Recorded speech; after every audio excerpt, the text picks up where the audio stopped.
Unë quem Teuta, 52 vjeç. 2 fëmijë të rritur, një divorc që e lash pas 8 vjet më parë, dhe një jetë që e kisha reguluar si një shtëpi të pastër, të rregullt, të qetë, pa surpriza. Atë mbrëmje isha në kuzhinë duke përgatitur çaj kamomili.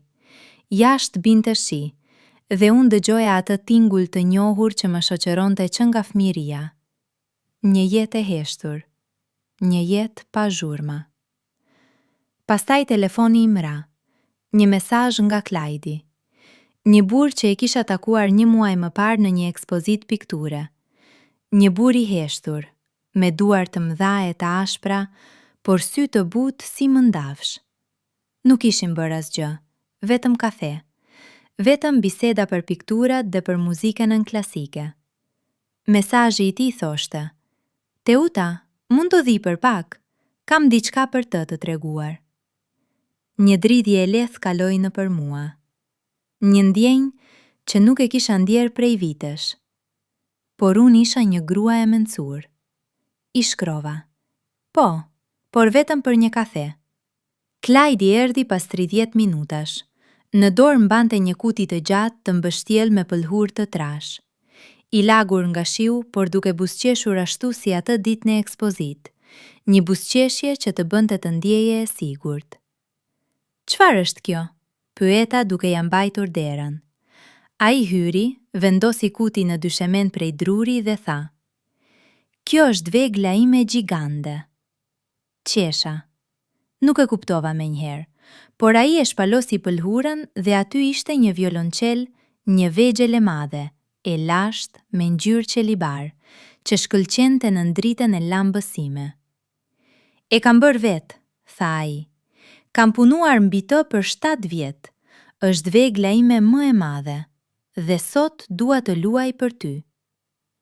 U habita, jo nga madhësia e saj, por nga fakti se ai e quante vegla ime gjigande me një dashuri dhe butësi të tillë, sikur po fliste për një pjesë të tij. Klajdi nuk priti.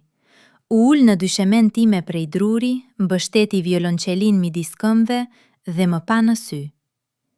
"Teuta, unë nuk jam i mirë me fjalët, por ky instrument flet për mua.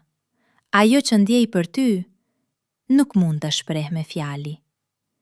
Ai më bëri shenjë të ulesha pranë tij. "Vetëm shtrihu në tokë," tha butë. "Shtrihu dhe mbyll sytë. Lëre tingullin të mbush." Dhe unë një grua 52 vjeçare me shpinë që më dhimbte ndonjëherë dhe me jetën time të reguluar si librat në raft, u shtriva në dyshemen time, ashtu si kur isha 17 vjeç dhe nuk isha frikë nga gjërat e bukura.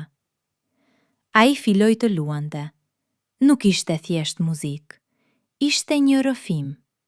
Tingujt e ulët të thellë të violonçelit hyni në trupin tim si një dorë ngrothë që më prekte nga brenda. Melodia ishte e ngadalt, si valet e detit në një natë vere. Përlotem, jo nga trishtimi, por nga një ndjesi që s'kisha emër. Dikush po më shihte të vërtetën time, pa kërkuar asgjë, pa dashur të më ndryshonte. Ai vazhdoi të luante për 20 minuta. Unë qëndrova në dysheme, me sytë mbyllur, duke e lënë atë tingull të më mbush plotësisht. Dhe atëherë kuptova. Kjo ishte intime, më shumë se çdo prekje fizike. Ai po më hynte në shpirt pa leje, por me butësi, si dikush që di saktësisht se ku të prek. Kur mbaroi, ai vendosi harkun poshtë dhe më pa në sy. "Teuta, nuk pres asgjë nga ti. Kam ardhur vetëm për të dhënë këtë tingull sepse ti e meriton." Unë u ngrita ngadalë. Flokët më kishin ngatëruar.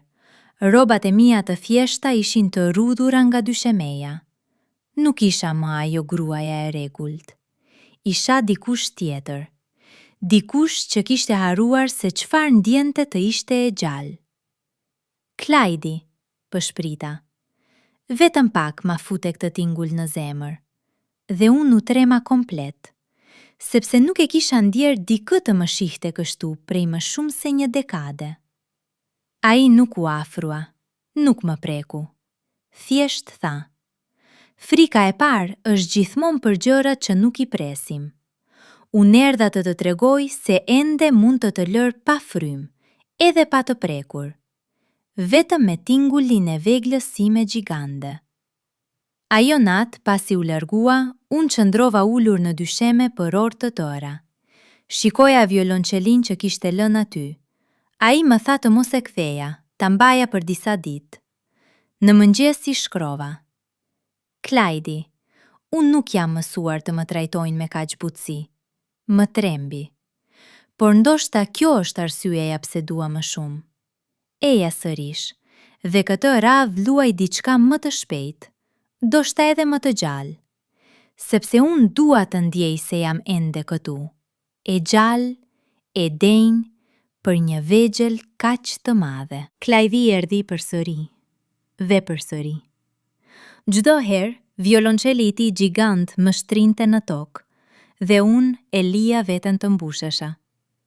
Nuk jemi bërë qift, nuk kemi bërë plane për të ardhmen, por çdo të diel, ai vjen me veglën e tij gjigande, unë shtrihem në dyshemen time prej druri dhe ai luan. Jo për mua, por brënda meje. Dhe unë, një grua 52 vjeçare që mendonte se kishte mbaruar së ndjeri, tani çaj nga gëzimi çdo të diel. Sepse dashuria kur vjen, nuk trokit në derë. Ajo të shtrin në tokë me një vegjël gjigande dhe të mbush me tinguj që nuk i ke kërkuar kur, por që nuk do t'i lëshoje më. Pas 3 dielave radhazi, unë fjova të ndryshoja pa e vënë re. Një mëngjes, ndërsa pija kafe, pash veten në pasqyrë dhe pash diçka që nuk e kisha parë prej vitesh.